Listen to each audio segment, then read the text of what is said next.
2024 ഇന്ദിരാഗാന്ധി സമാധാന പുരസ്കാരത്തിന് അർഹയായത് Michel Bachelet. ചിലിയുടെ മുൻ പ്രസിഡന്റും മനുഷ്യാവകാശ പ്രവർത്തകയുമാണ് മിഷേൽ ബാഷ്ലെറ്റ്.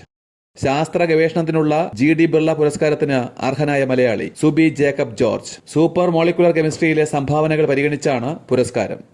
2024 ഡിസംബറിൽ ഇന്ത്യൻ നാവികസേനയുടെ ഭാഗമായ റഷ്യൻ നിർമ്മിത യുദ്ധക്കപ്പൽ INS തുശീൽ ലോകത്തിലെ ഏറ്റവും ആകർഷകമായ നഗരങ്ങളുടെ പട്ടികയിൽ 1ാം സ്ഥാനം നേടിയത് പാരീസ്. പട്ടികയിൽ ഉൾപ്പെട്ട ഏക ഇന്ത്യൻ നഗരം ന്യൂഡൽഹി. ഗൂഗിളിന്റെ ഇന്ത്യയിലെ ആദ്യത്തെ സേഫ്റ്റി എഞ്ചിനീയറിംഗ് സെന്റർ നിലവിൽ വരുന്നത് ഹൈദരാബാദിൽ.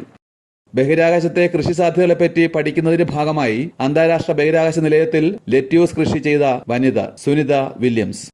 കേരളത്തിന്റെ മുഖ്യ തിരഞ്ഞെടുപ്പ് ഓഫീസർ രത്തൻ U ഖേൽക്കർ.